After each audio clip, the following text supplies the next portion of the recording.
I love my family and all, but I don't need to spend 24 hours a day with them 7 days a week. And that's exactly the way it's been around here lately.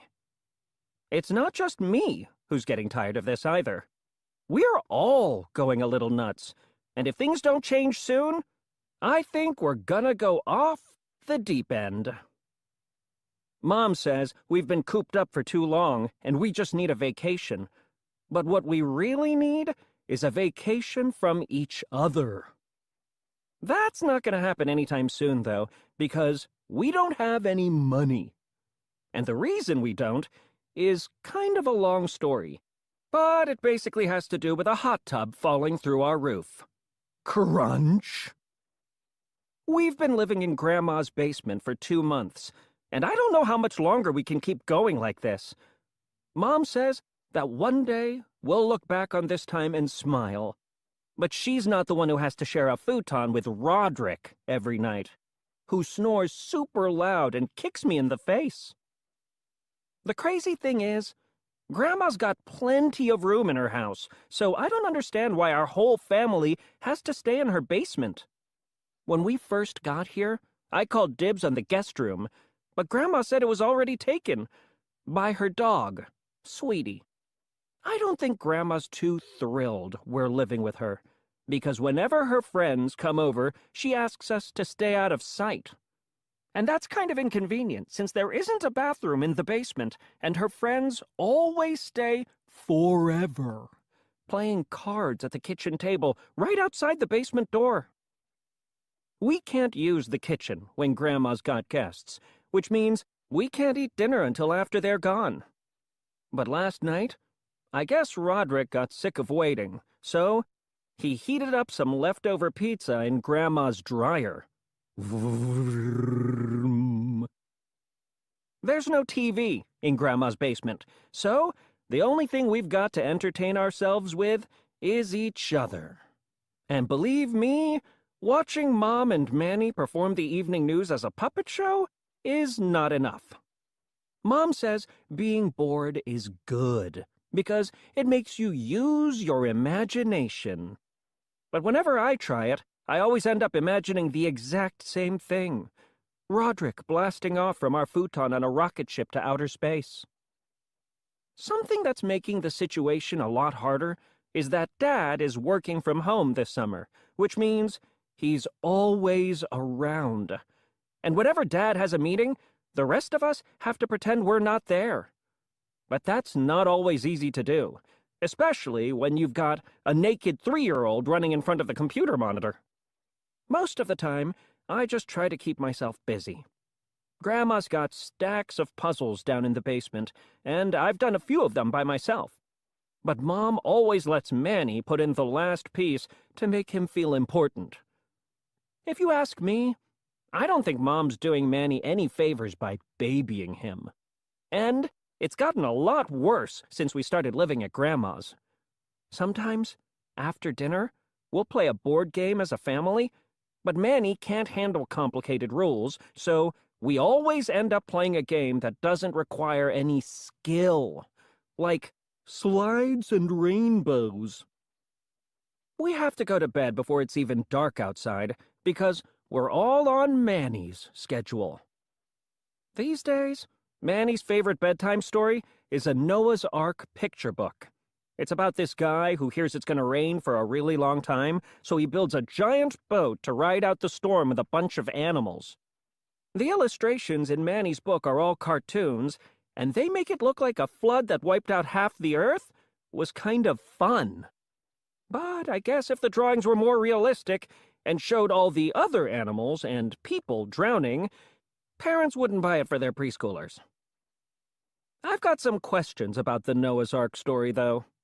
For starters, I want to know why Noah let venomous creatures like snakes and scorpions on board, because if it was me, I would have used the opportunity to leave a few of those guys behind. And then I would have used the extra space for more of the good animals, like puppies and hedgehogs and those pygmy hippopotamuses. Luckily, Noah didn't have to make room on board for whales and fish, because they would have taken up a ton of space. and they probably didn't even know the flood was happening to begin with. But it doesn't make a lot of sense that Noah let birds on the ark, since they could have just flown, and I bet he regretted that decision as soon as they started going number 2 everywhere. You only hear about the animals that survived the flood, but sometimes I wonder if there were some cool animals that didn't make it into the boat, like the 2-headed rhinoceros, the alligator duck, and the platypus horse beaver.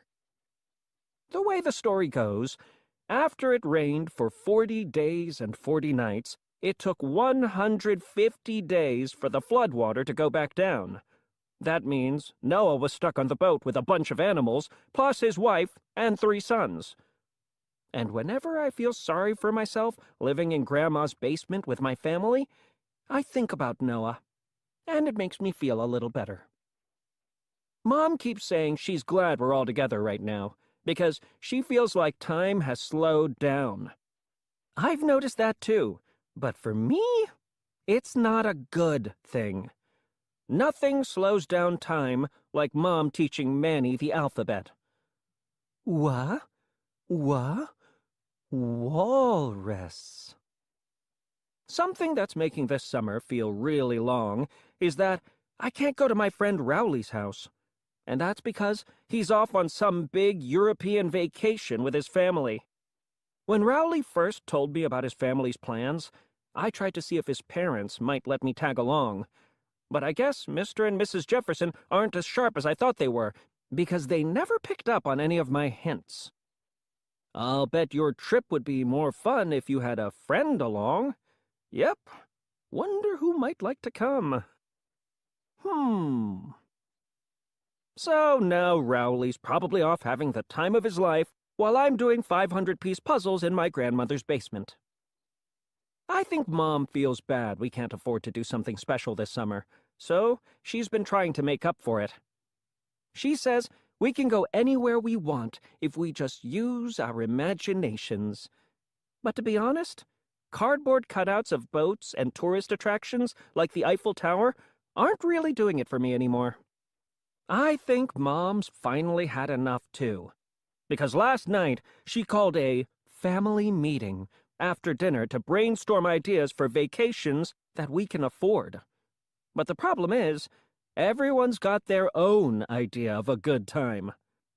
Dad wants to drive around and visit a bunch of Civil War battlefields and take part in a reenactment.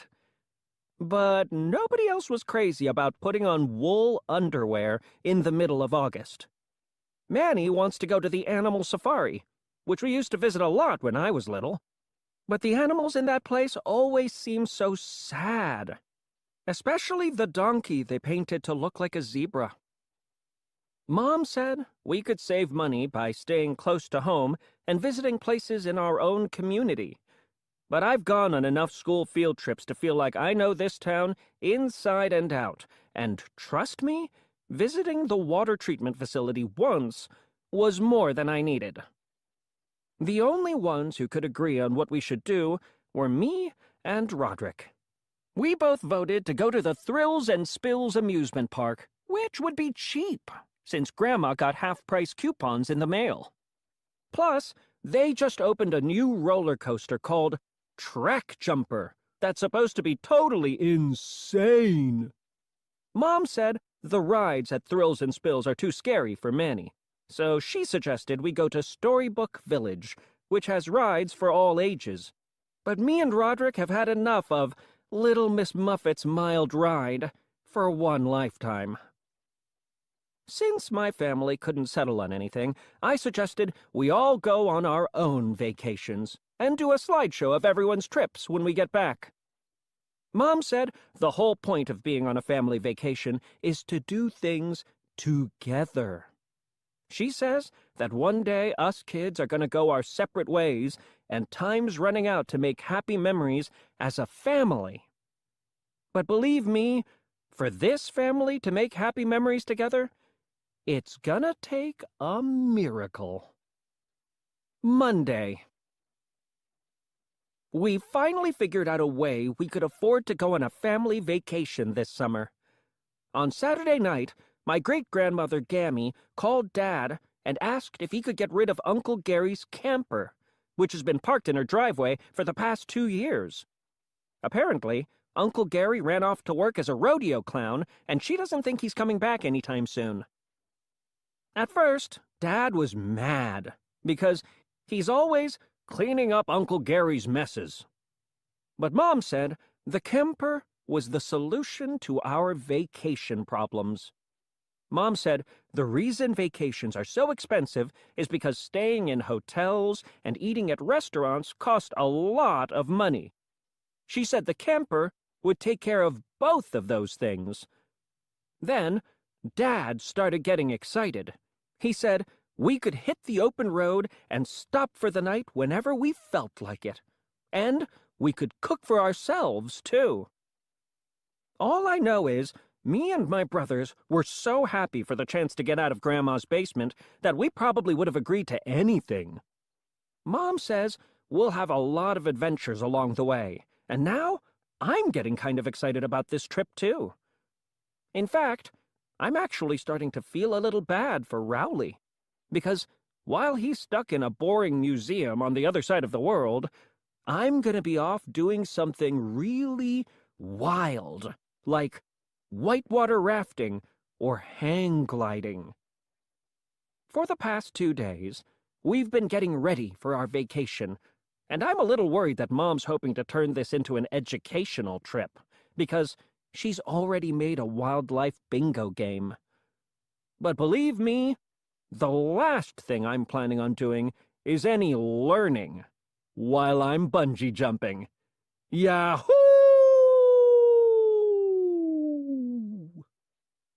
Wednesday.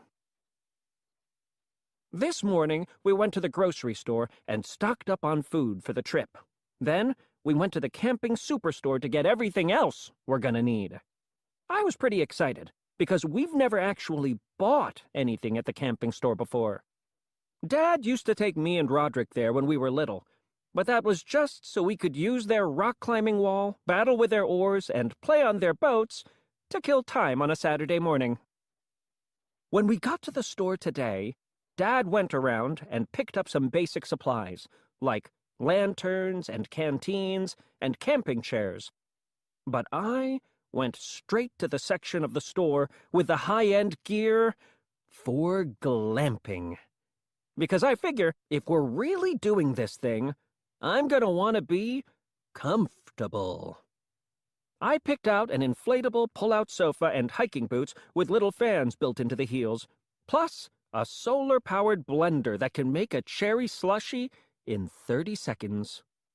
Dad said those things weren't for serious campers, though, and made me put them back.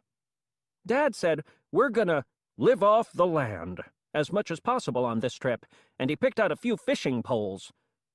Well, I don't know about anyone else, but the only fish I'll eat comes in the shape of a stick.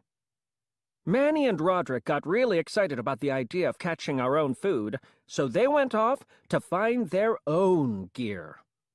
But Mom made Roderick put down the crossbow, and Manny put away the Bowie knife before they could get too carried away. Roderick was pretty disappointed. I guess he was planning on doing some trophy hunting while we were on our trip, and was hoping to decorate the kitchen with a giant moose head when our house is finished. After Dad was done shopping, he was ready to check out. But I think Mom was nervous that we weren't getting the right kind of equipment, so she asked a sales clerk to look over our stuff and see if we had everything we needed. Well, this guy must have been a wilderness survival expert or something, because he had a lot to say, and none of it made me feel confident about going on a camping trip. The clerk said the #1 thing we needed to worry about was bears, because there are a ton of them in the places we were going. But he said there were a few things we could do to protect ourselves, just in case. The clerk said the first thing we needed to remember was to always tie up our trash and hang it in a tree so it would be out of reach for bears. Then he said if we really wanted to be safe, we should buy a jug of wolf urine and spray it around our camp every night because it scares bears off. I tried to imagine whose job it is to collect wolf urine, and I promised myself I'd start getting better grades in school so it doesn't end up being me. I don't want to spend my time serving drinks to wolves, trying to get them to fill up pee jugs. The clerk said the other thing we had to worry about was bugs, like mosquitoes and ticks, so we should always put on plenty of bug spray. I was totally on board with that idea, because one time Albert Sandy told everyone at our lunch table about this kid who fell asleep outside and got sucked dry by a giant mosquito. And that sounds like a pretty bad way to go to me. I was starting to get a little nervous when the clerk told us everything else we needed. He said we had to have a first aid kit in case someone got injured, and waterproof matches in case our gear got wet. Plus, we needed a compass if we got lost, a snakebite kit if someone got bit, and a flare gun if things really got bad. Like if our camper fell into a ditch and Dad was about to get bitten by a rattlesnake.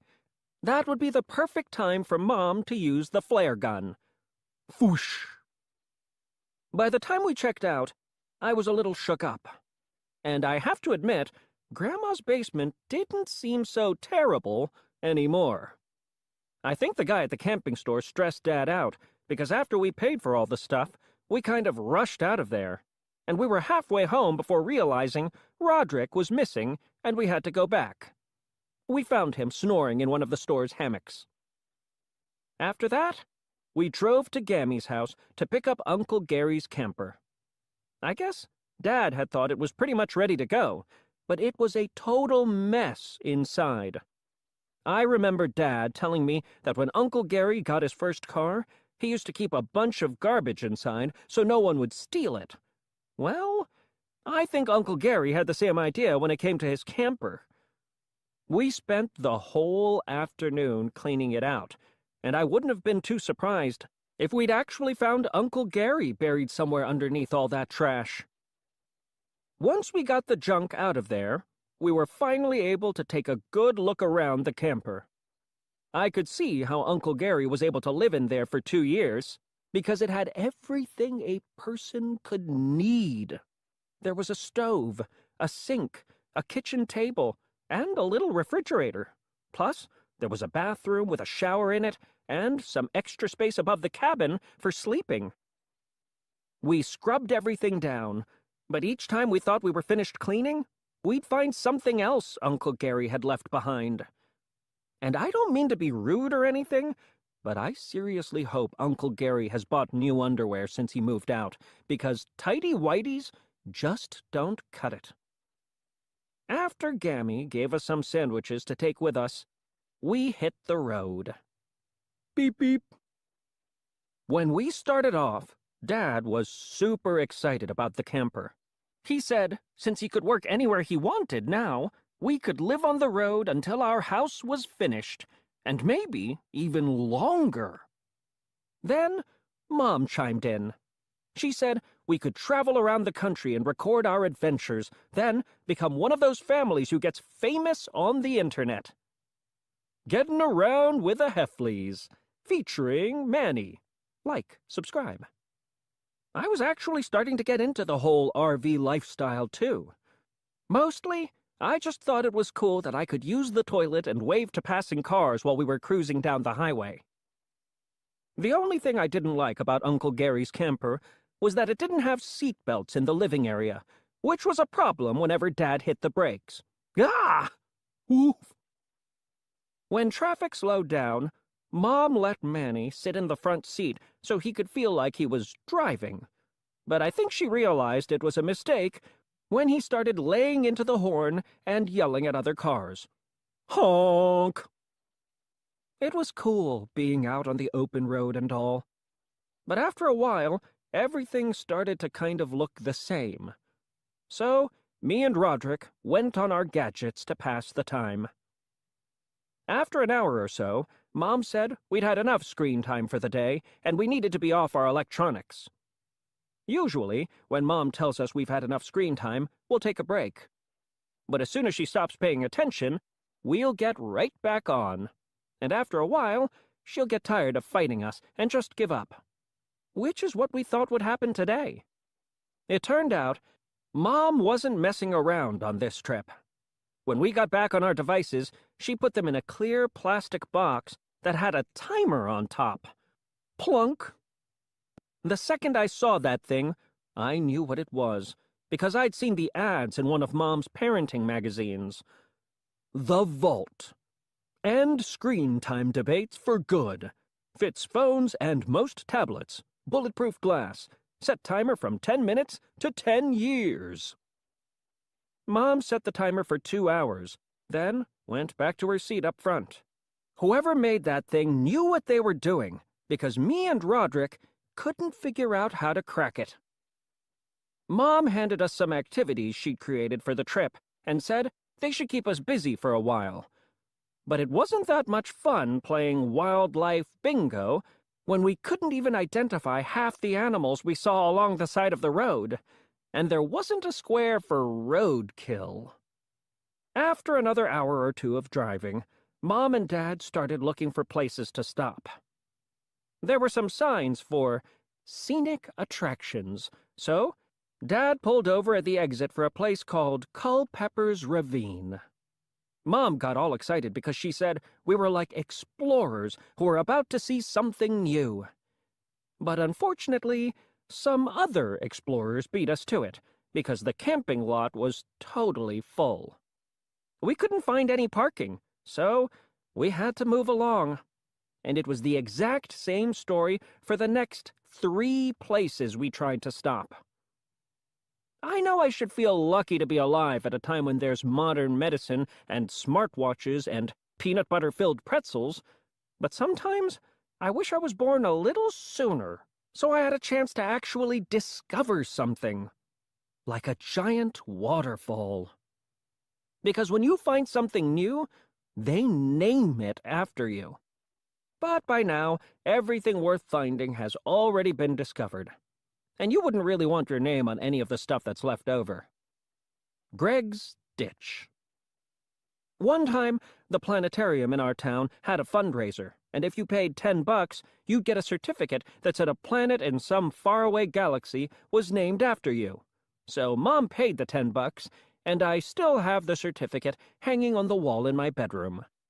Planet H1-B9932 in the Osiris galaxy will hereby be known as Planet Greg.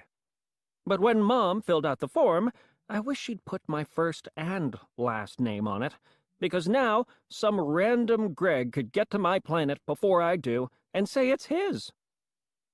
Dad said our mistake was that we were going to places everyone knew about, and if we got off the main road, we might find something special.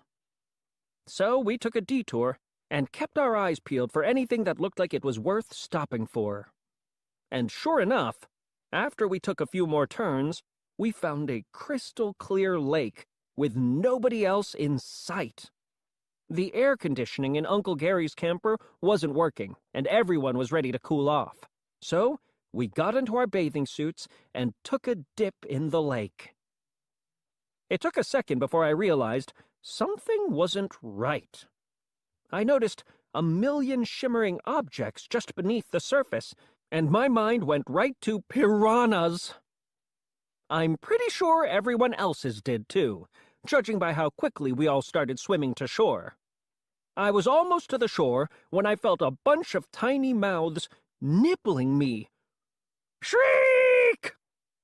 I thought I was being eaten alive. And by the time I made it out of the water, I was surprised to be in one piece. Or almost in one piece. I had a scab on my knee when I got into the water, but by the time I got out, it was totally picked clean. Just then, a truck pulled up, and the 2 guys inside looked mad. That's when we found out the lake we were swimming in was a fish hatchery. I think those guys were about to call the cops on us for trespassing, and we didn't want to stick around to find out. So we piled into the camper, and Dad stepped on the gas. Vroom! The next time Mom makes fish for dinner, I'm definitely going to check the package to see where they came from first. The crazy thing is, The fish hatchery wasn't the last place we got chased away from today. We tried parking the camper in a meadow so we could get out and enjoy the view while we ate, but it turned out to be somebody's farm, and the farmer chased us off his property with a pitchfork. We finally found a field that didn't look like it belonged to anyone, so that's where we stopped for the night. The sleeping situation wasn't great. The kitchen table converted into a bed, which is where Mom and Dad slept. I wasn't crazy about the idea of eating breakfast off the spot where Dad slept in his boxer shorts. I had to share the loft above the cabin with Roderick, which wasn't much of an improvement on our deal in Grandma's basement. The only person who had any space to himself was Manny. He turned one of the cabinets in the kitchenette into a little apartment, and his setup had a light, a poster, and a tiny bed. It was actually pretty sweet. While Mom and Dad were getting ready for bed, I found out a major downside of the camper. The bathroom walls were paper thin, and with the engine off, you could hear everything happening in there. And trust me, no kid wants to hear his mother's bathroom noises. Burble, burble, splorp. I can't hear anything that's happening right now. La, la, la, la. Thursday. It turns out the place we stopped for the night was a public park. Little League practice started first thing in the morning, and we were parked right over the pitcher's mound. Luckily, we were able to take off before some kid broke a taillight with a line drive. Mom said she didn't want a repeat of yesterday and asked everyone to think of something we could do that was guaranteed fun. And that's when I remembered a billboard I saw the day before. The billboard was for this place called the Family Adventure Center. Usually, whenever the word family is part of something, it's a warning to stay away. But the pictures on the sign of all-terrain vehicles, whitewater rafting, rock climbing, and zip-lining made me think this place could be different. We had to backtrack about 2 hours to find the Adventure Center, but it didn't really matter since we weren't really headed anywhere to begin with. I have to say, this place was pretty cool. There were a million activities, and I wanted to do them all. But everything had an age and height requirement, and Manny wasn't tall enough to do any good activities. The only activity Manny was big enough for was the fun float, where you drifted down the river in inner tubes. So, that's what Mom signed us up for. I really wanted to do something more exciting, like rock climbing, but Mom was dead set on us all doing something as a family. Mom said the fun float would be relaxing, and after we put on our life jackets, we grabbed the cooler and a few other things from the camper to take with us on the river. After our experience with the fish farm yesterday, I wasn't crazy about getting into the water again, but there were a bunch of other people doing the fun float too, and I figured if there were any piranhas in the river, they'd go for them before they'd go for me. I have to admit that once we got going, it was kind of relaxing. Maybe even a little too relaxing. Roderick fell asleep while Dad answered work emails and Mom checked in with Manny's pediatrician. His stools seem a little runny. Should I add more fiber to his diet? So no one was really paying attention when we hit a shallow part in the river and came to a complete stop. We had to take our tubes out of the water, and it wasn't fun walking across a bunch of sharp rocks in our bare feet. Once the river got deeper, we put the tubes back in the water. But my inner tube must have got punctured in the shallow part because it was losing air. So I took Manny's tube, and we emptied the ice out of the cooler so he could use that. I thought the trip was going to take 20 minutes, but it had already been 2 hours with no end in sight. And we really slowed down when we got stuck behind a big group of people jamming up the river. I hit a warm spot in the water, and I've been in enough baby pools to know what that meant. So, When the river got wider, I paddled my tube around those guys to try and get out of their wake. Unfortunately, I went a little too far and ended up in a part of the river where the water was really rough. And a few seconds later, I got tossed from my inner tube. It was actually pretty scary. The water was moving fast, so I pointed my feet downstream to make sure I didn't crack my head open on a rock. I called out for help, but the people around me had their music up too loud to even notice. Help! My family tried to save me, but it turns out they're totally useless in an emergency. Dad was trying to paddle to me with a stick. All Mom managed to do was tie some towels together. Manny threw a water bottle at my head, and Roderick was still sleeping. Up ahead, people were pulling their inner tubes out of the river in the landing area, so I tried to paddle myself over there. But the water was moving too fast, and I was getting pulled downstream. My family got out of the river, and Dad was yelling and pointing at something near me. That's when I saw a big branch hanging out over the water, and I grabbed it. For a second, I thought everything was going to be okay. Then I noticed something drifting away from me and realized it was my bathing suit. A lifeguard from the Adventure Center started wading out after me with a life preserver, and I knew if I just kept hanging on to that branch, she'd rescue me. But all I could think of were the people in the landing area who were about to see me without a bathing suit. And Roderick was already recording me with his phone. So I decided the best move was to let go and take my chances. Luckily, the water wasn't as rocky downstream, but it was still moving fast. By the time I was able to drag myself onto the shore, I must have been a quarter of a mile from the landing area. And I never did find my bathing suit, but thankfully, I found the cooler to cover me until I got back to the camper. Friday. Last night, everyone in my family agreed that our trip was off to a pretty terrible start. But we couldn't decide what to do next. I thought we should just admit this trip was a mistake and go back to Grandma's. But Dad said we couldn't turn around now because we hadn't done any actual camping yet. Dad said there was a national forest a few hours away, and if we camped there, we could stay in one place for the rest of the trip and relax for a change. I wasn't crazy about going off on our own, but I knew how the rest of the summer was going to play out if we went back to Grandma's basement now. We would just be pretend camping around Mom's homemade cardboard cutout campground. I didn't feel great about camping in the wilderness, but Dad said if we got into any trouble, there were rangers who could help us out, and that made me feel a little better. So we spent the night in the parking lot of the Adventure Center, and first thing in the morning, we headed for the National Forest. The ranger at the entrance told us it hadn't rained in a few weeks, so the risk of fire was really high. Then she gave Dad a map and a pamphlet with tips on how to camp responsibly. The forest was big, so it took a while for us to get to our campsite, and we didn't see a single human being on our way in.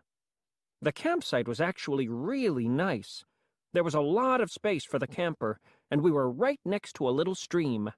After we set up our hammock and chairs, we kicked back and enjoyed being out in nature. At least most of us did. Roderick listened to music while I played video games. After a few minutes, Mom asked what our plan was, and Dad said this was the plan.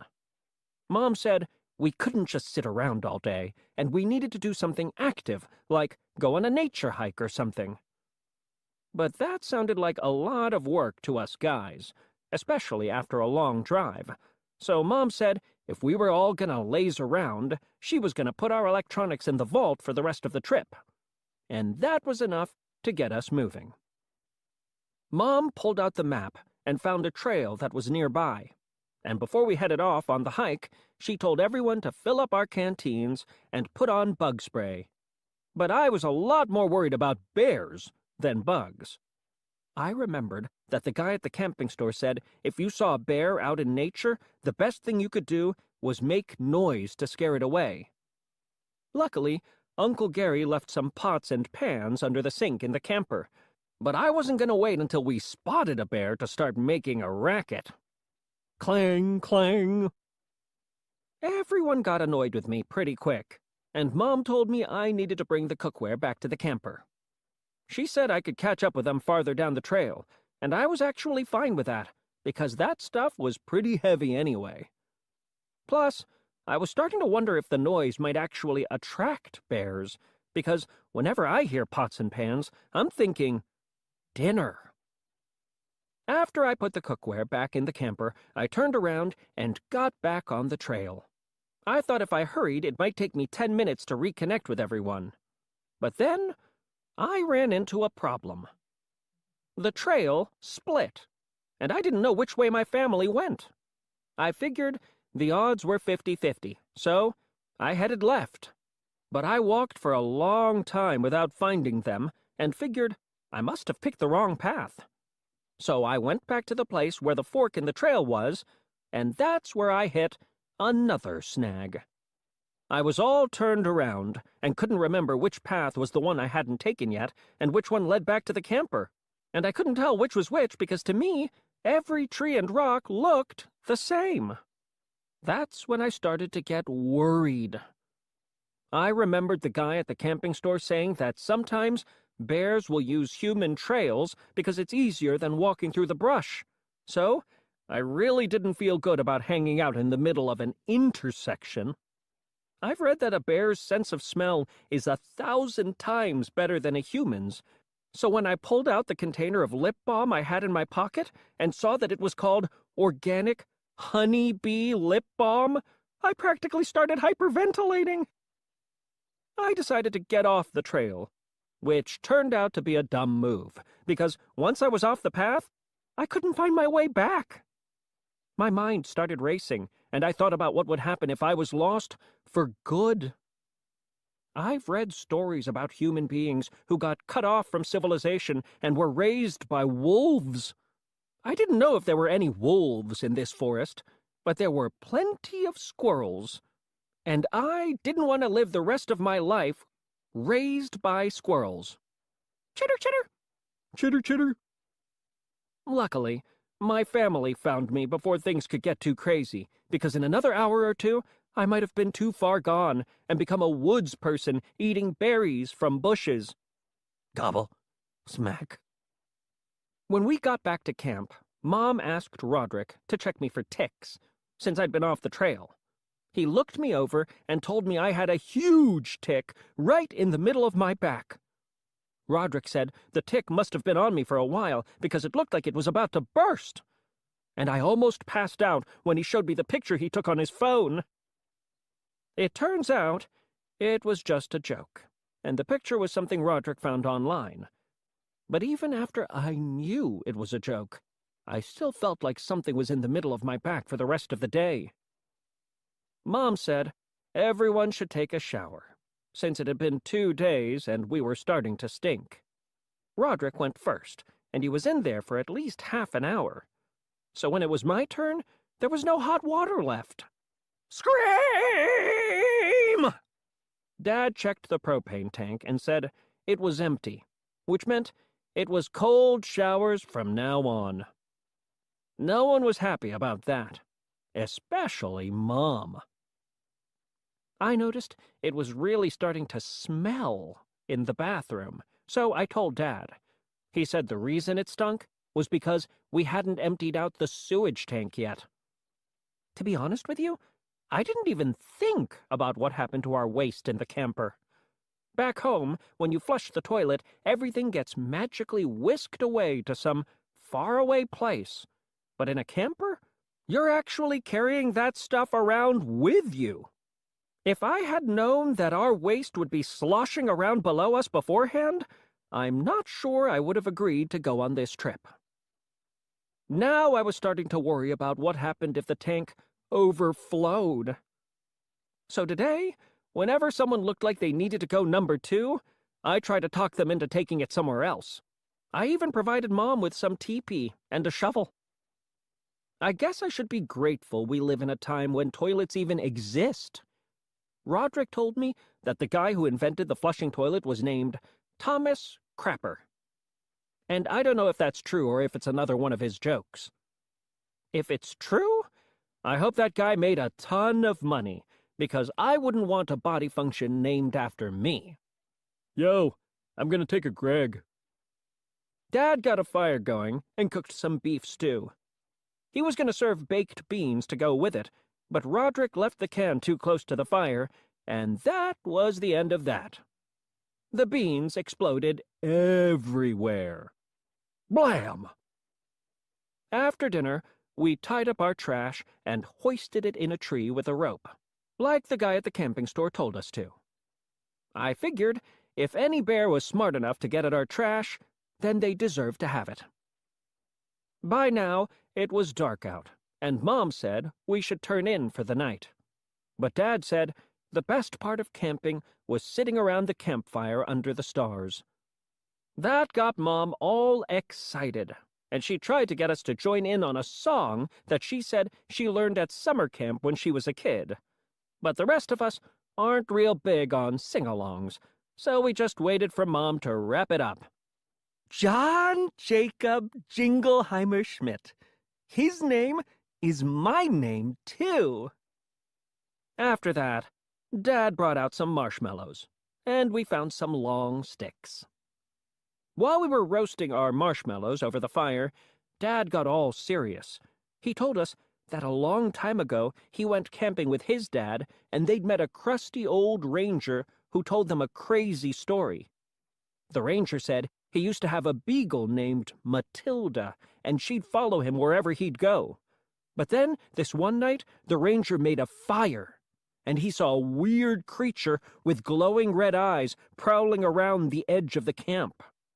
Matilda chased after the creature, and the ranger tracked her deep into the woods, but the only trace of the dog was her broken collar lying on the ground.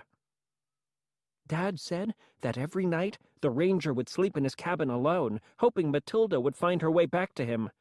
And on nights just like tonight, when there was a crescent moon, he'd hear the howl of a beagle deep in the woods. Aroo! Mom wasn't happy with Dad for telling that story, because Manny seemed really shook up. And to be honest, I was a little spooked, too. Then I heard a sound coming from deep in the woods that made my heart stop. Aroo! For a split second, I thought it was the ghost of Matilda. But then I realized Roderick was missing, and the whole thing was one big joke Dad and Roderick were playing on the rest of us. But it kind of backfired, because when Roderick howled, Manny jumped, and that's how Dad ended up with a flaming marshmallow stuck to his knee. Shake! I think Dad was about to dive in the stream to put out the fire, but luckily Roderick remembered where we kept the fire extinguisher. Mom started giving Dad a lecture about why you should never scare people, but she got cut off by weird noises coming from the forest. At first, I thought it might be another joke, but the look in Dad's and Roderick's eyes told me it wasn't. Snuffle. Grunt. Whatever was out there sounded big and was coming our way, so we piled into the camper and locked the door behind us. Sure enough, it was a bear. But it wasn't after our trash. It was after the baked beans.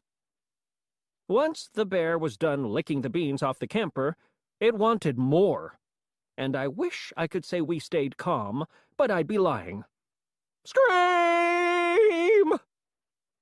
Dad climbed into the driver's seat to get us out of there, but the keys were by the fire, and when the bear started rocking the camper, I thought it was over for us. I guess Manny did too, because he managed to scramble out of a window and get up on the roof, and he brought the flare gun with him. Whoosh! Saturday. Last night, the light from the flare scared off the bear, so when the ranger arrived at our campsite, we didn't really need to be rescued anymore. By then, Our biggest problem was the marshmallow burn on Dad's knee. The ranger said it was totally reckless for us to shoot off that flare because it could have started a forest fire. Then she said we were going to have to leave the park first thing in the morning. Well, that was fine with me.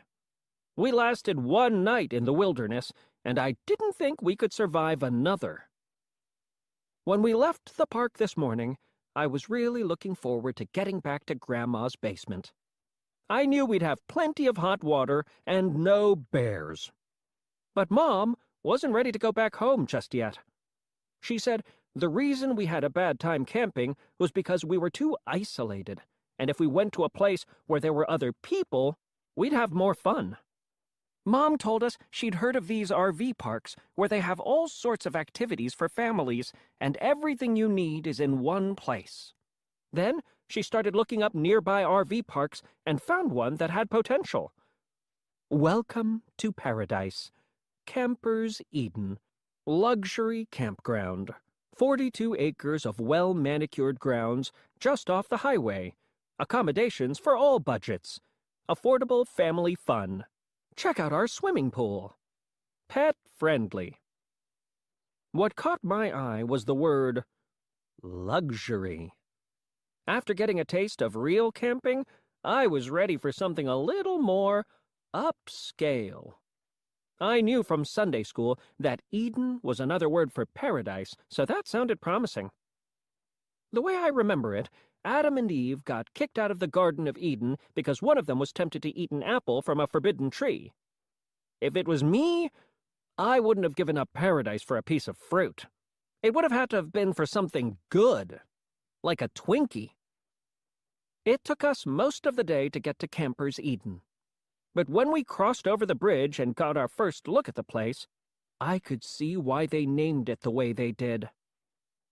We pulled up to the lodge and went inside, where a staffer told us about all the awesome stuff they had at the campground, like a game room and a pool and horseshoe pits, plus a lake with canoes and kayaks. There was also a bathhouse where you could take a hot shower, which was the thing Mom was most excited about. What I liked was that each campsite had its own sewer hookup. The inside of our camper was starting to smell like a monkey house, and I was really looking forward to our sewage tank getting flushed out. Mom told the staffer we'd like a campsite with a lake view. But the woman told Mom that people booked those way ahead of time, and that the only spots left were in the economy lot. I guess Mom was focused on that hot shower, so she said we'd take whatever they had. And after we paid up for the week, we drove our camper down the hill to find our site. The farther down the hill we went, the smaller the campsites got. And when we found our spot, Dad could barely fit the camper onto the concrete pad. After we parked, Mom unloaded the camping chairs while Dad tried to figure out how to flush the sewage tank. I wanted to be as far away as possible when he got that process started, so I told Mom and Dad I was going to go off and explore the campground. I wanted to check out the game room, so that's where I went first. There were a few arcade machines in there, but nothing I was really interested in playing. A bunch of kids were playing Doe Hunter, but shooting baby deer didn't look that fun to me. Blam! Blam! They had a pool table, but from what I could tell, it didn't have any actual balls. The kids were playing with apples and pears. Thwop. I checked out the swimming pool next, and that was kind of a disappointment too. It was full of little kids, and their parents weren't even keeping an eye on them. Nowadays, kids wear these floaty vests, so they don't even have to learn how to swim. It's not like when I was growing up, when you had to learn the hard way. Dad threw me in the pool and yelled, "Swim!" Some of the little kids drifted out into the deep end, which was a problem because people were doing cannonballs off the high dive. Sploosh! There was no lifeguard on duty, so everyone was pretty much doing whatever they wanted. One kid even rode a bike down the slide. I didn't really feel safe going in the pool, so I decided to relax in the hot tub instead. But that's when I found out that this place wasn't joking around about the pet-friendly thing. The hot tub was full of dogs. There was a snack shack in the pool area, and the laundromat and bathhouse were close by. I wanted to kill a little more time before I went back to our camper in case Dad wasn't done emptying out the sewage tank. So I explored some of the other campsites to see what they were like. The nicest ones were the deluxe campsites that overlooked the stream. Those people had satellite dishes and fancy grills, and they had actual lawns that they took care of. I could tell the deluxe campsite people didn't like us economy guys hanging around their properties, though, so I didn't stick around long. The spots farther down the hill weren't as nice, but each row was kind of like its own little neighborhood. One of the rows had a bunch of older people in it, so I'm guessing that was the area for retirees. A few rows down were families with little kids. Some of the rows had themes, like a tiki bar, and people went kind of crazy with the decorations. A few people didn't have full-sized campers, and I felt grateful that Uncle Gary hadn't left us one of those instead. Some other people didn't have campers at all, just tents. There was one campsite that looked like it had a full motorcycle gang in it, and I was glad we didn't end up as neighbors with those guys. But it might have been even worse if we ended up in the pet-friendly row, because that area was a total zoo. Bark, bark, chip, woof, woof, meow. I could tell when I was getting closer to the economy row because the campsites were packed a whole lot tighter. And people had to make the most of their space by cooking and playing games on their roofs. When I got back to our campsite, Dad was cooking hot dogs on the grill. I wanted to ask him if he washed his hands after doing the sewage hookup, but I thought he might get annoyed with me. Mom was trying to get to know some of our neighbors, but they seemed like the type of people who liked to keep to themselves. Once Dad was done cooking, we sat down at our picnic table to eat, but the people on the other side of us were playing cornhole on their roof, and somebody up there had lousy aim and knocked over our water pitcher. Slap. While we were cleaning up the mess, I told Mom and Dad I thought coming here might have been a mistake. But Mom said sometimes it's hard getting used to a new place, and I just needed to give it a chance. Then she reminded me that we hadn't even visited the lake yet, which should be the best part. I was about to say something else when I got interrupted by a noise coming from the direction of the main lodge.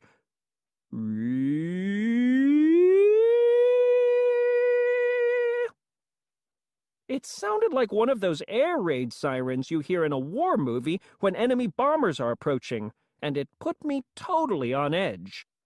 Our next-door neighbors seemed nervous too, and they gathered up their stuff to take inside their camper. When Dad asked what the siren was for, our neighbor said it meant there was a skunk on the property, and everyone needed to get inside in a hurry. Well, that was enough to get us moving. We shut our door and peeked out of the window while we waited. Sure enough, a few minutes later, a skunk came sniffing around our campsite. Shuffle. It got up on the picnic table, and when it started eating our hot dogs, there was nothing we could do but watch. Once the skunk was done eating, it left. After a while, the siren stopped, and everyone came back outside. And even though the skunk was gone, the whole campsite smelled terrible. Dad said the reason it smelled so bad was because there's some sort of chemical in a skunk's glands that people can smell from a mile away, and he said if you got sprayed by a skunk, it would be 1,000 times worse. He said the best thing you could do if you ran into a skunk was to back away slowly, because a skunk will only spray a person if it feels like it's cornered or threatened. Then he said, you know you're about to be sprayed if a skunk stands on its front legs and wiggles its butt. But by then, it's probably too late. Roderick said that a skunk's spray doesn't just smell bad, it's flammable, too. I don't know if that's true or if it's just another one of his lies. If it is true, Then once skunks figure out how to light matches, skunks could just spray their stink, light a match, and phoom!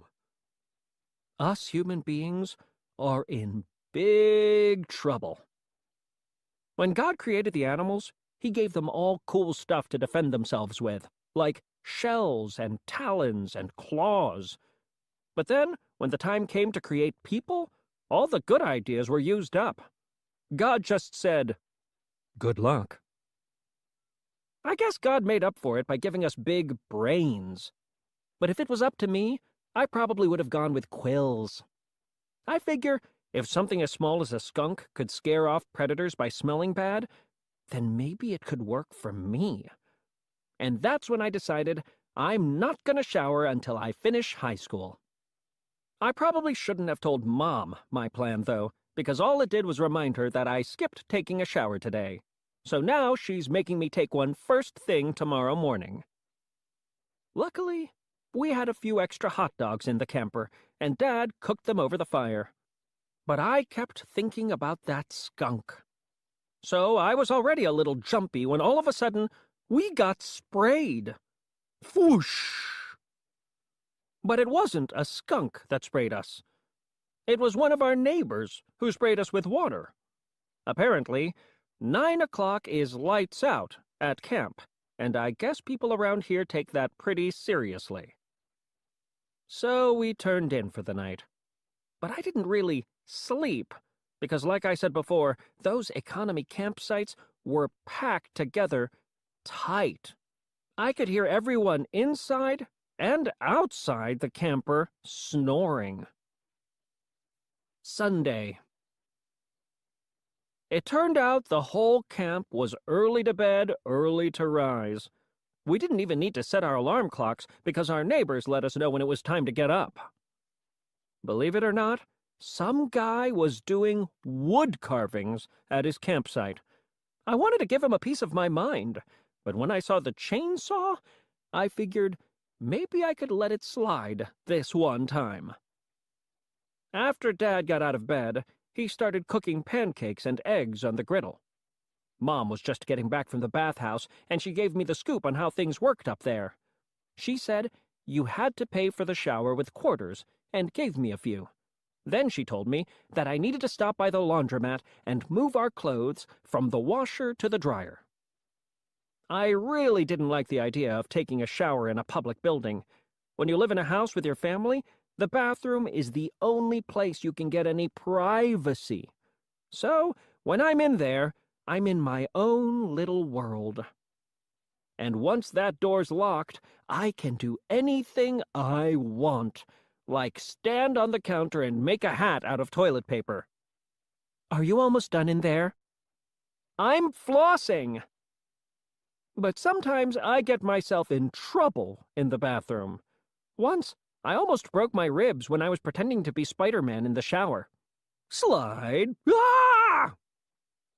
When I arrived at the bathhouse, the line was already wrapped around the building, and I got to know my fellow campers a little better than I wanted to.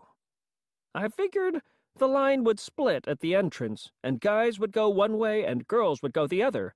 But it turns out this place didn't have those kinds of boundaries.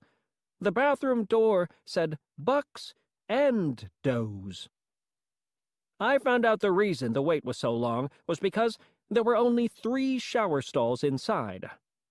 When it was finally my turn, I put a quarter in the coin slot on the stall door, and that got the shower going. The hot water felt good, especially since I hadn't had a hot shower in a few days.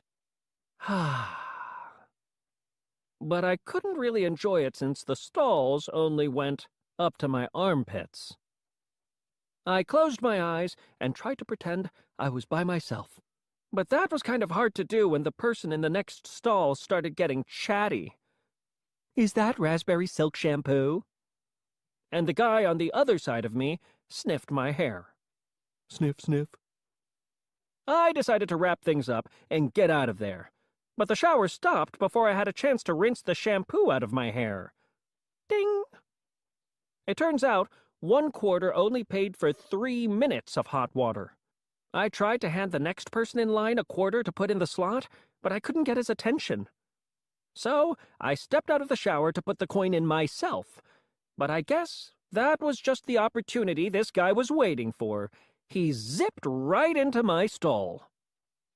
And what really stunk was when he started using my shampoo. I didn't feel like getting in an argument with a naked guy, so I left. But some soap suds got in my eye, and I could barely see where I was going. Luckily, I found my way to the laundromat, where there was a sink, and that water was free. Once I finished rinsing the shampoo out of my hair, I started looking for our clothes. But someone had taken them out of the washing machine and dumped them on the floor so they could put their clothes in. After I put our clothes in the dryer, I decided I was going to stick around the washing machines and find out who dumped our stuff on the floor when they came back to get theirs. But when I saw that it was Chainsaw Guy, I thought maybe I could let things slide one more time. When I got back to our campsite, all I wanted to do was crawl back into bed. But Mom said we were all going down to the lake and I needed to put on my bathing suit. I reminded her that I didn't have a bathing suit anymore, and I was hoping that would get me off the hook. But Mom said Roderick had a spare, and even though I'm not a fan of wearing someone else's clothes, I knew there was no point in debating her about it. I figured if we splashed around the lake for a few minutes and acted like we were having a good time, Mom would be satisfied and let us go back to camp. But she brought her camera with her, and that always complicates things. This summer, Mom's been spending a lot of time on social media, and whenever she sees how perfect her friends' families look, it makes her jealous. So, Mom always puts us in these awkward poses to make it look like we're having a good time, too. But there must be something wrong with my family, because we can never get our act together. Manny always loses his balance in our human pyramid right as Mom's about to take the photo. The lake looked calm and peaceful when we first saw it from the bridge. But today, it was a whole different scene. It was crowded with kids roughhousing, teenagers kissing, and little kids playing with their dogs. I was expecting the lake to be clear, like the one at the fish hatchery, but it looked dirty to me. And that's probably because people weren't just using it for swimming. They were brushing their teeth, cleaning their armpits, and changing their kids' diapers. I thought people were acting kind of nuts at the pool yesterday. But at the lake, it was at a whole different level. There was a rope swing attached to a big tree that went out over the water. But the lake was so shallow that I wasn't planning on using that thing unless it rained for a few days first. There were some rafts floating in the middle of the lake, and I thought about grabbing one, but I changed my mind when I saw how people were using them. Kids were hopping on the rafts to get from one end of the lake to the other without touching the water, even if people were already lying on the rafts. Oop! There was a ramp at the bottom of a big hill by the lake, and I couldn't tell what it was for, but my question got answered when some kid launched himself into the water inside a tractor tire. Mom wanted us all to swim, but I was still pretty scarred from my last experience in a lake. Plus, I don't trust any water I can't see through. There was something weird sticking up in the middle of the lake, and I pointed it out to Dad. He said it was probably just a branch, but it didn't look like a branch to me. And when you can only see a part of something, it could be anything. Like a giant sea monster. Nobody else was in the mood to swim, either.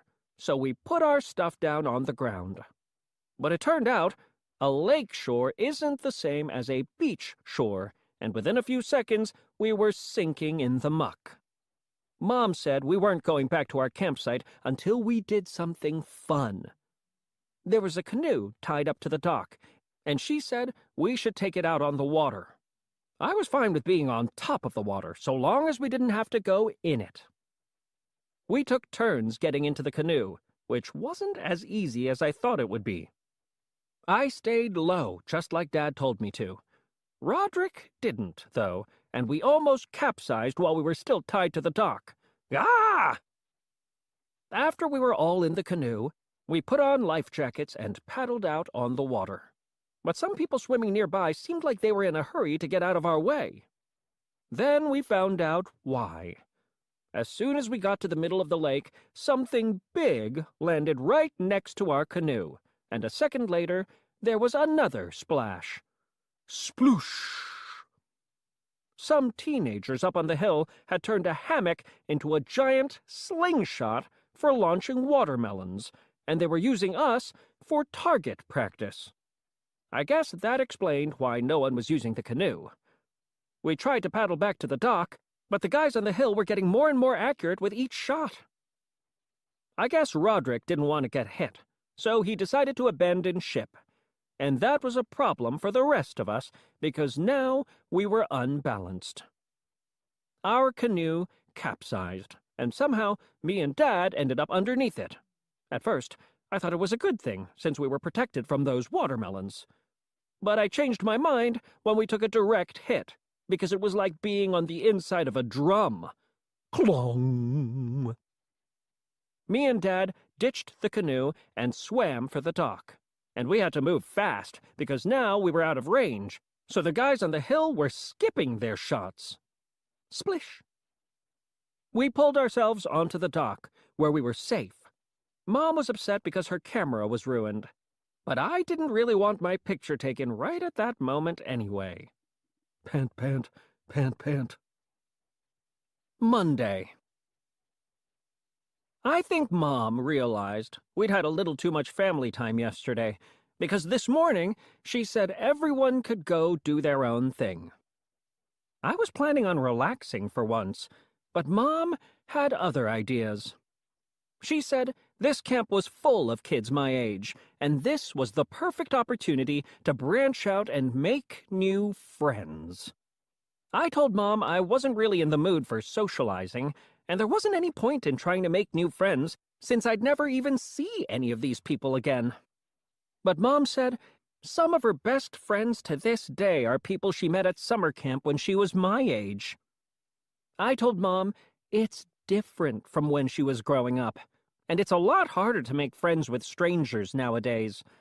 But Mom said she could help me with that. I was hoping Mom would just drop it, but 10 minutes later, a group of boys passed by our camper carrying fishing poles, and before I could stop her, Mom started in with the introductions. I know someone who would love to join in your summertime fun. Luckily, these kids didn't beat me up the second Mom stepped away. They said they were going down to their fishing spot, and I could come with them if I wanted. I'm not really big on fishing, but I figured I'd just go along with these guys to make Mom happy. I recognized a few of them from the pool, and on our way down to the stream, I learned their names. Everyone was calling the smallest kid Juicebox, and he seemed to be the one in charge.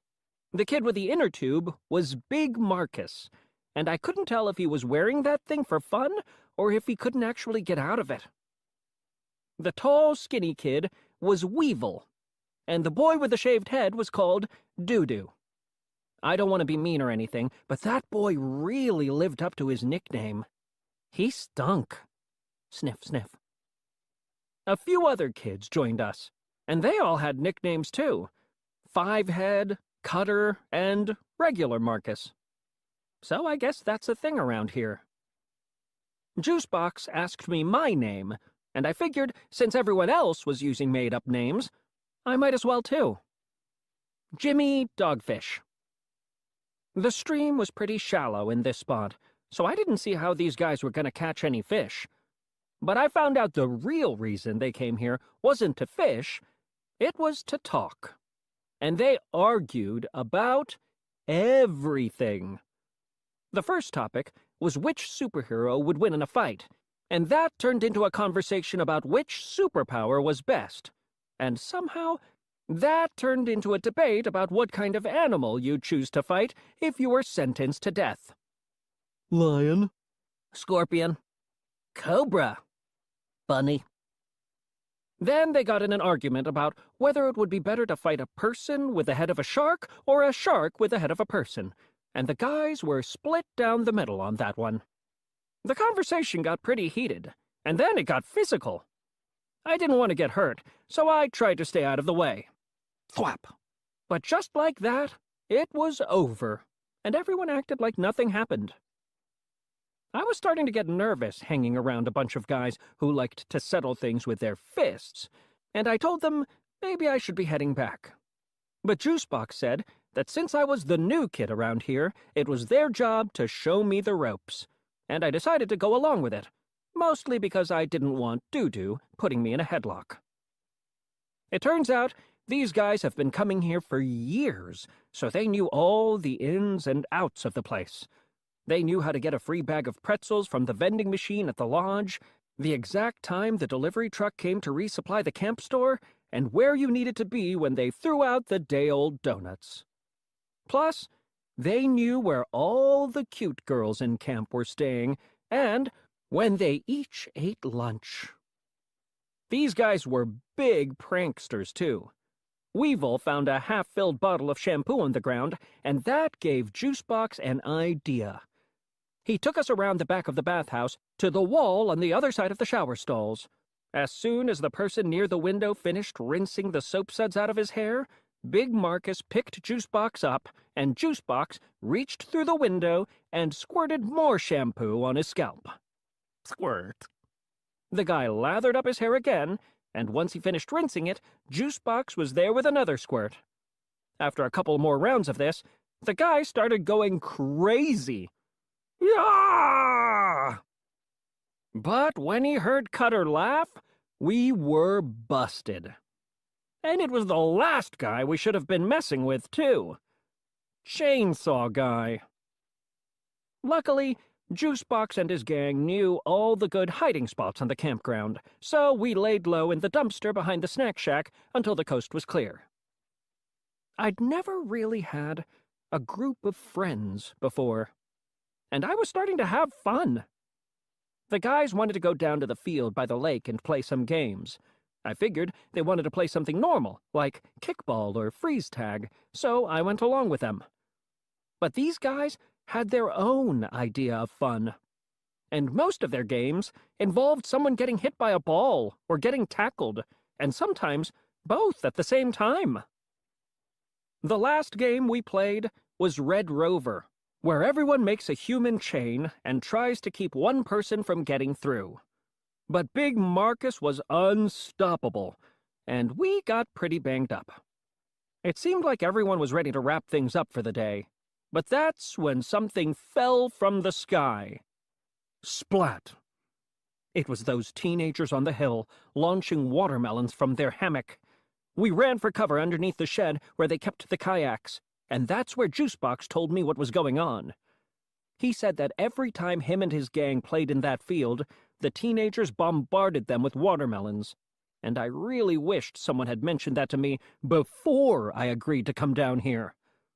But Juicebox said that today, him and his guys were ready to strike back. They'd stashed a bunch of water guns in one of the kayaks, and they had some serious firepower in there. Everyone chose a weapon for themselves, but since I was the new guy, I picked last. I wasn't crazy about picking a fight with a bunch of teenagers anyway, so I told the guys I really needed to be getting back to my family. But Juicebox said I was one of them now, and we were all in this fight together. I probably should have walked away then, but I didn't want to let these guys down. We gathered around Juicebox, and he showed us his plan. He said somebody needed to volunteer to be the decoy on the lake so the rest of us could sneak up on the teenagers from behind. Nobody wanted to volunteer, so we took a vote. And that's how Big Marcus got chosen. And that was good news for me, because I got his water gun. Big Marcus paddled out to the middle of the lake, and sure enough, the teenagers opened fire as soon as they saw him. Splash! Sploosh! And that's when the rest of us made our move. From the other side of the hill, we let loose with everything we had, and by the time our water guns were empty, those teenagers were totally drenched. But I wish Juicebox had put a little more thought into the next step of his plan, because all we really did was make those guys mad. They chased us down the hill and past the main lodge, and we turned the corner at the laundromat. I thought they were going to catch us for sure, but Big Marcus picked the perfect time to rejoin the team and used his giant inner tube to knock them away. Boing! That bought the rest of us extra time, and we used it to reload our water guns from the soda dispenser at the snack shack. Cutter grabbed a few squeeze bottles of ketchup and mustard for some extra firepower, so when the teenagers arrived, we were ready for them. Splurk! And I don't know if it was the soda or the ketchup that did it, but a few seconds later, the snack shack was full of bees. Shriek! We ran to the hiding spot we used earlier in the day and took a minute to catch our breath. Everyone was in the mood to celebrate, but Juicebox seemed worried. He said those teenagers would be coming for us, and that the camp director was going to be mad we made a mess at the snack shack. Cutter said we should make a pact that if one of us got caught, nobody would rat anyone else out, and everyone seemed to like that idea. But it got complicated when we started talking about what the penalty was for breaking the pact, because everyone had a different idea of what that should be. Big Marcus said that if you broke the pact, then you had to go through the pool noodle gauntlet, which sounded pretty harsh to me. Thwack, thwack. Regular Marcus said that if one of us snitched, that person needed to wear his underwear on his head for a whole day. Some people wanted to take it even further. Fivehead said it had to be your dad's underwear, and you had to walk past the pretty girls' campsites at lunchtime. Then the guys got into an argument about whether the underwear should be clean or dirty, and things got physical again. But I was actually glad, because it gave me the opportunity I needed to slip away. Tuesday. Thankfully, Mom didn't have any big plans for us today, because after everything that happened yesterday, I really just wanted to lie low for the rest of the trip. Mom went to the camp store to pick up some groceries for dinner, and when she came back, she was all excited about a flyer she'd picked up at the main lodge. Tonight, pool party. Food, games, music. Guaranteed family fun. Nobody else was crazy about going to a pool party, but Mom said this could be just the thing to turn our trip around. We all knew that once Mom gets an idea in her head, there's no talking her out of it. Plus, it had been really sticky and hot all day, so I figured it would be nice to cool off for a few hours. Mom forgot to get plastic utensils at the store, so she sent me up there with some money. I was a little nervous one of those teenagers might spot me on the way, so I wanted to get there and back as quick as I could. But I stopped when Regular Marcus called out to me from a trash can when I passed by the place we hid yesterday. Psst. Regular Marcus told me that this morning these posters started appearing all over camp, and he showed me one he took from the laundromat. Ice Cream Sundae Party. Trade in your squirt gun for a free ice cream sundae. The second I saw the poster, I knew it was a trick. I told Regular Marcus that the people who run this place were just trying to catch the kids who trashed the snack shack, and they were using ice cream as bait. I told him not to fall for it, and to tell the other guys not to either. But he said it was already too late, because when the first posters went up, Juicebox and the other guys had headed straight for the lodge with their water guns. Regular Marcus said he would have been with them, but he had to go back to his camper to grab his squirt gun, and by the time he got to the lodge, the doors were already locked. So Regular Marcus climbed up on a recycling bin to look through the window and see what was going on, and what he saw wasn't pretty. It turns out there was no ice cream at all. The camp director told the guys they were going to have to scrub every inch of the snack shack tomorrow morning and use toothbrushes to do it. I guess Juicebox didn't like the sound of that, so he told the camp director the whole thing was a big misunderstanding. He said him and the other guys got roped into the fight, and the guy that started it all was still on the loose. And when the camp director asked him the name of the ringleader, Juicebox threw the new guy under the bus. Jimmy Dogfish. But I guess the camp director wasn't convinced, because after he let the other guys go, he made Juicebox walk door to door with him to find this Jimmy Dogfish character. I really didn't want to be there when they reached my camper, so when I got back to our campsite, I told everyone we needed to eat quick so we could get to that pool party. I figured the pool might be the one place on the campground where I was actually safe. But once we got there, I realized I was wrong about that. The pool was packed with people pushing, punching, and dunking each other. It seemed like the combination of loud music and nighttime was making people a little extra crazy. And it wasn't just the kids this time. It was the grown-ups, too. A bunch of dads had turned the shallow end into a giant whirlpool to spin their kids around in, and those kids looked scared. And somebody had greased the slide, so people were coming off that thing at 100 miles an hour. There was a movie playing on a screen at the deep end of the pool, and whoever chose the film probably should have picked something that was a little more family-friendly. This movie was about a giant, people-eating shark. Scream! Mom wasn't even paying attention to what was going on in the pool. There were a bunch of activities in the grassy area, and she wanted us to participate in everything. We entered the balloon-popping relay as a family, but we came in last place since Manny didn't have enough body weight to burst the first balloon. Bounce. Blop.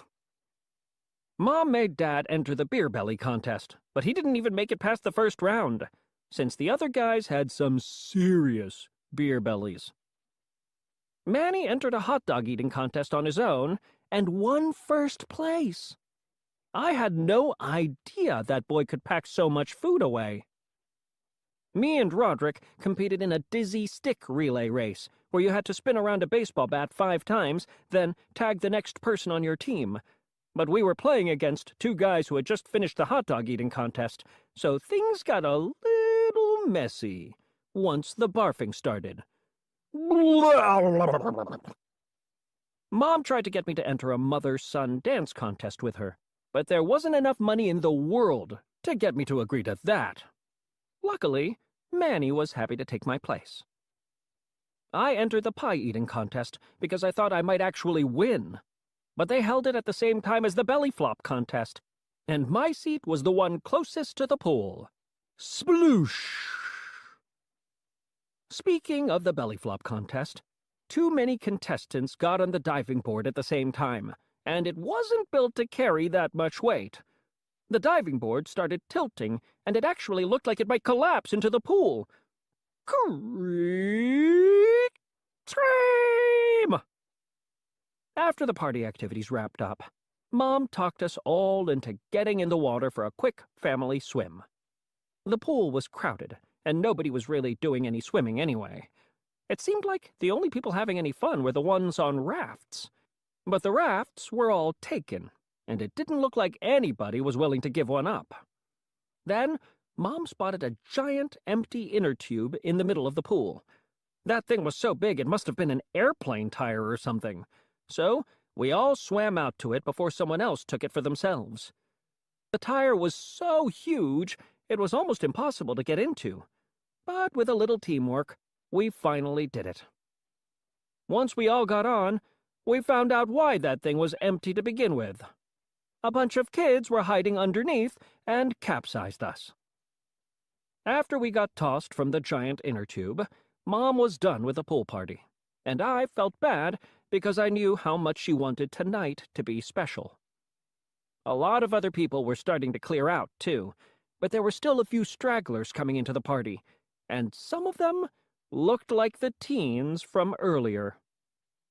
The rest of my family got out of the pool, but I decided to stay put. I didn't know if those teenagers would recognize me or not, but I wasn't willing to take any chances. There were still a lot of people in the pool, so it wasn't that hard to stay hidden. But when those guys stepped in the water, it got harder for me to stay out of sight. And my situation got a whole lot worse when the camp director and juice box showed up at the party. I knew the camp director was looking for me, so I decided to go in the only direction I could, which was down. I went to the bottom of the pool and sat there, and I planned on staying down there as long as it took.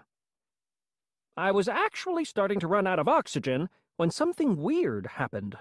There was a flash of light, like someone took a picture underwater, and then everyone started getting out of the pool. 10 seconds later, it was empty except for me. And that's when I came to the surface. The first thing I noticed was the rain, which was really coming down. Then, lightning flashed across the sky, and that explained why everyone was in such a hurry to get out of the pool. The teenagers and juice box were long gone, and so was my family. I really didn't want to get electrocuted, so I figured I'd better get out of there too.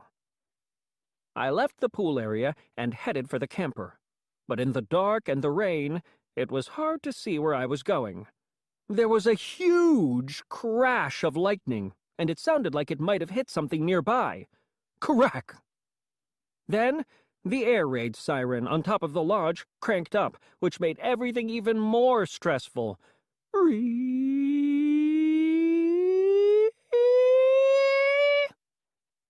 I realized that if I stayed outside much longer, I was going to get burnt to a crisp.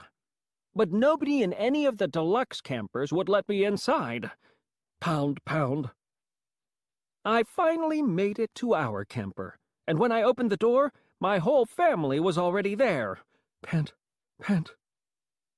Mom said she thought I'd run ahead to the camper when the rain started, and it was a miracle I was okay. To be honest with you, I felt the same way.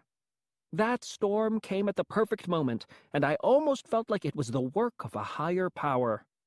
Or maybe it was just one big cosmic joke, because if there's one thing I learned tonight, it's that God has a sense of humor. Because the skunk that had been at our campsite somehow ended up in our camper and was on the kitchen counter getting ready to spray. Wednesday. If you've ever wondered what it's like to be sprayed by a skunk, I can tell you from first-hand experience. It feels like you've gone blind and your eyes sting like crazy. Gasp, wheeze, sputter, gag, ack. So, you have to flush them out with water, if you're lucky enough to have any nearby. Once your vision improves, you start to notice the smell, which is like a mix of rotten eggs and roadkill. And you don't just smell it, you taste it. But trust me, the best thing is to not get sprayed in the first place. One of the books we bought at the camping store had a chapter on what you should do if you got sprayed by a skunk. But it wasn't that helpful, since we couldn't get any of the ingredients until the store opened in the morning. So, you've been skunked.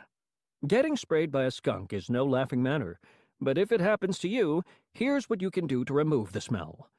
Fill a bathtub with 10 pints of 3% hydrogen peroxide, 20 tablespoons baking soda, and 10 teaspoons liquid dish soap. Bathe, rinse, lather, and repeat as necessary. We knew we couldn't go to sleep smelling like skunk, so we tried to find something to cover up the odor. Luckily, there were a bunch of ketchup and mustard packets in one of the drawers, and we rubbed the condiments all over ourselves. Manny found a bottle of Uncle Gary's cologne between the seat cushions, but that stuff smelled almost as bad as the skunk. We all had a terrible night's sleep, and when we woke in the morning, we realized it wasn't just us that stunk. It was everything inside the camper, too. So, we emptied the whole thing out, and it was pretty clear we were going to have to throw almost everything away, especially our food. Mom gave me money and sent me up to the camp store to get the de-skunking supplies and some groceries. But on my way up there, I could tell something wasn't right. People were carting away wheelbarrows of food and supplies. By the time I got to the store, all the food was gone, and the shelves were practically bare. I was lucky there was still some hydrogen peroxide and baking soda left, because if I'd got there a few minutes later, somebody probably would have scooped them up, too. I tried to ask someone what was happening, but I guess the ketchup and mustard weren't doing their job covering up the skunk smell. No one would even get close to me. After I paid for my stuff and left, I ran into Doo-Doo, who didn't seem to even notice the way I smelled. He told me the reason people were acting crazy was because last night a bolt of lightning struck the bridge leading to the campground, and one section of the bridge was totally destroyed. Crack! He said the truck that brings supplies couldn't get onto the property, which explained why everyone was snapping up everything at the store. But now, I was the one who was panicking, because if nobody could get into camp, that meant nobody could get out, either. I ran back to tell Mom and Dad what was going on, but by then our neighbors had woken up, and apparently they weren't crazy about the skunk smell. They were using leaf blowers to blow the stink away. I filled Mom and Dad in on the bridge situation. Mom said the most important thing was that we didn't panic, because that never helps. And she said that what we should be focused on right now was getting rid of this odor. The de-skunking instructions said to pour the baking soda and hydrogen peroxide in a hot bath, but it's not like there were a bunch of bathtubs on the campground.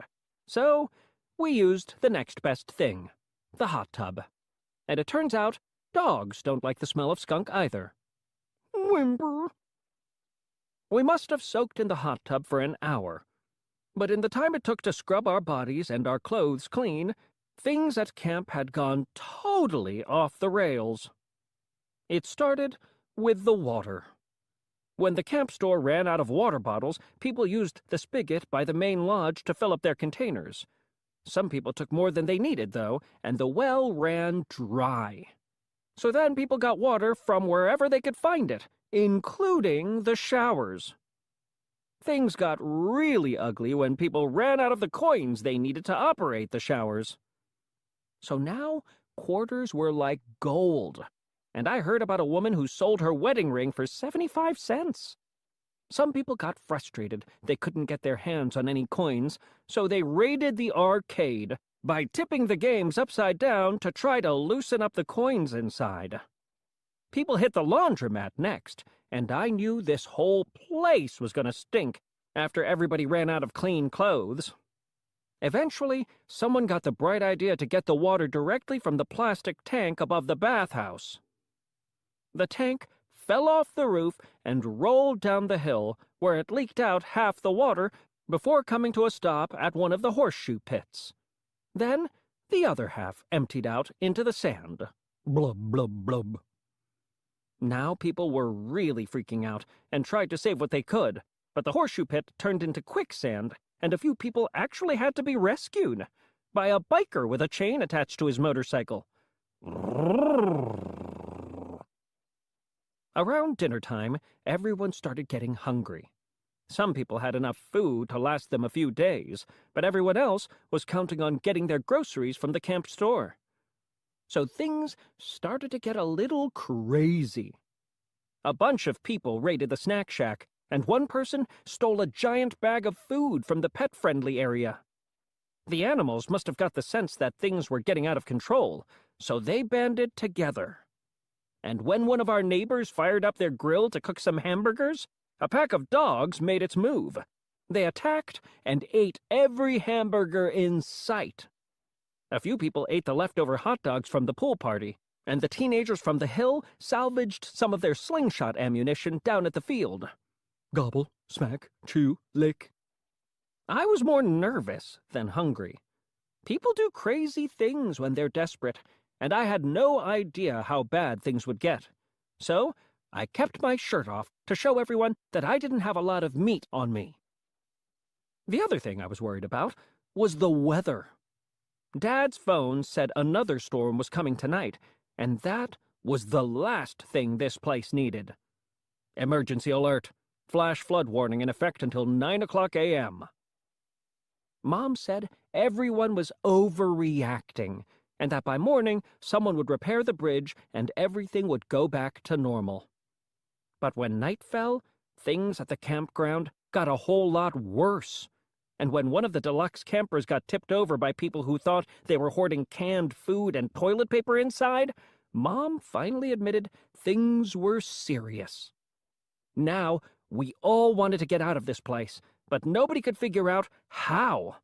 And that's when I thought of the stream. I remembered there was one part that was really shallow, and I said we might be able to drive the camper over the rocks and get to the other side. I thought everyone would say my idea was stupid, but when a camper 2 doors down got tipped over, we were ready to try just about anything. Whoomp! We didn't want to call a lot of attention to ourselves by turning on the engine, so we pushed the camper off the pad and down the hill. And once we got it going, the camper really started moving. The only problem was we forgot to detach the sewer line before we got rolling, and it made a giant mess on our site. Splurp! But there was no going back now, and when the camper started picking up speed, we all climbed on board. We coasted to the bottom of the hill, where the lake emptied into the stream, and when we were far enough away from everyone else, it seemed safe to start the engine. We kept the headlights off because we didn't want anyone to see us, but that made it tricky to find the shallow spot in the stream. By now, it had started to rain, and it was coming down pretty hard. But when we turned the headlights back on, I finally found the place where the stream was shallow. Dad put his foot on the accelerator. We edged out slowly, and for a minute, it looked like we were going to be able to make it all the way across. But once we got to the middle of the stream, there was an awful sound, and the camper ground to a halt. Screech! We were stuck on a giant rock, and something got knocked loose from the bottom of the camper. I'm not an expert on cars or anything, but whatever that thing was, it looked like it was pretty important. But it turned out that was the least of our problems. The rain was getting a lot heavier, and all of a sudden, the stream wasn't so shallow anymore. Now our sewage hookup was underwater, and it didn't take long for the system to back up and for water to burst out of the toilet.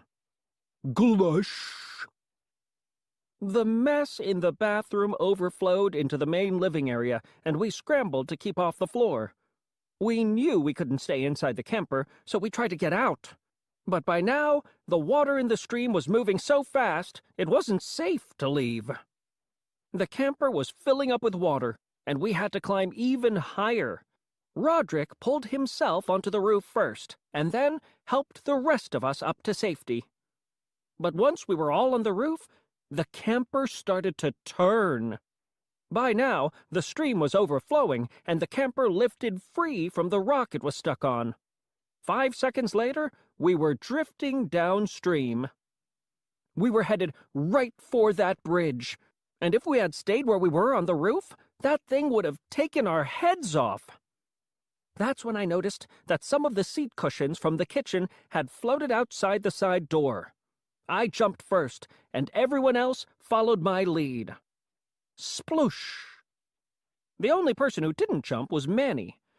He had climbed back down into the camper and was sitting in the driver's seat. The rest of us were freaking out because the camper was about to hit the bridge.